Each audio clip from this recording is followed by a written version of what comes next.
So I'm now going to start the donning and doffing of PPE. Of course, I've already read the chart of the patient. So I'm going to handle a patient who is diagnosed as having meningitis. So meningitis involves the brain. It is the inflammation of the meninges of the brain. So it is highly contagious. So before I go there inside, I must doff myself outside the room, not inside the room. When I enter the room, I should be fully garbed. Okay, of course, hand washing technique. So you apply what you learned about hand washing technique, followed by the hand sanitizer. I have checked already everything. Then going to the doffing area. I'm now going to wear first. What do you think am I going to wear first? ISO. ISO.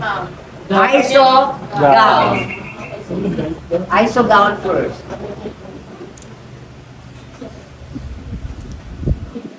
Okay, I have checked already the size and any ribs.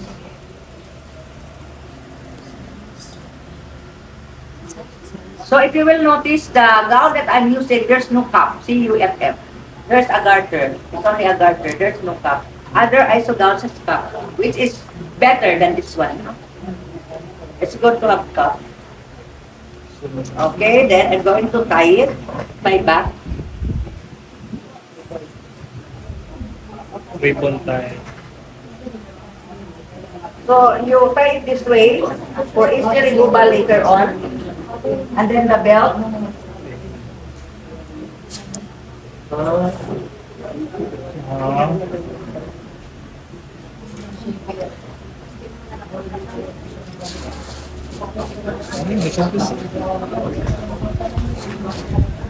Class, see to it that your uniform is fully covered up to the neck part, no?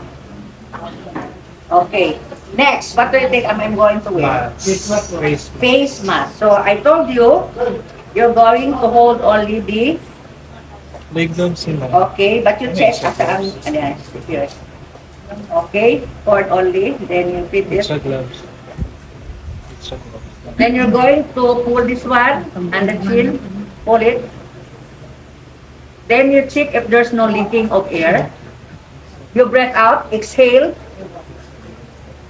Exhale.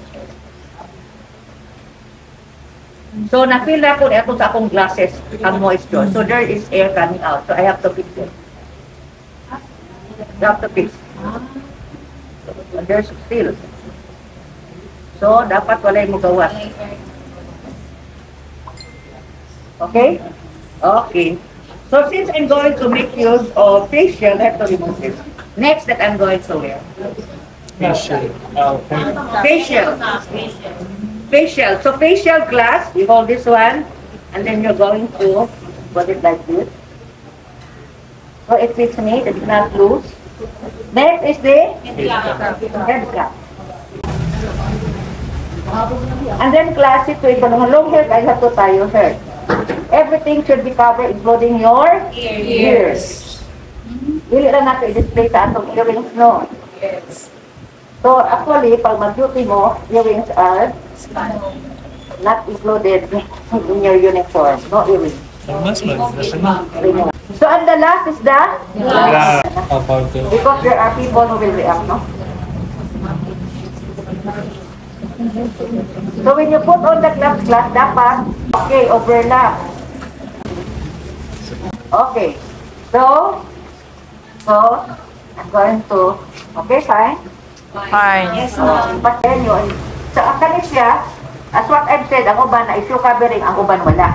So chinelas, pinag-shape na bookkeeper only for the inside. So we go outside, lahit na po lang ito, no? Okay, so I work in my facial, then I go back now to the doffing area. So sa doffing area, the first thing that we're going to remove, o sa class? Gloves. Okay. So na yung mga dugon, ay mga pleban, ay mucus, you have to remove first. Rinse. And then class. Glove to glove, ha? Be careful not to touch. Fist. Tapos? Okay. Tapos ay ipawitik, ha? Tapos na ay receptacle, drop na. Receptacle, sigahay na yun, drop. Receptacle, drop. And washing hand sanitizer. Next. Head cup. Head Head cup. cup. You remove from the back. Clean off. Then you drop.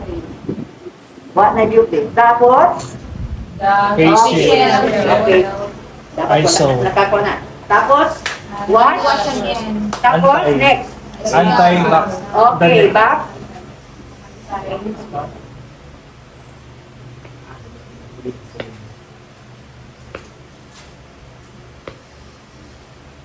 Then we go. Pull it forward. Avoid Video na. Tapos, ano ka? Okay, wrong side. Ball it. Tapos, make a ball. Roll out. Roll in. Roll in. Okay, In. discard immediately. Tambunan ng Hand in. washing, hand sanitizer. Kung ma'am, layo ang sink. Okay, hand sanitizer. Okay? Then, you go up from the flapping area. Remove your mask. Tapos, hand washing, hand sanitizer.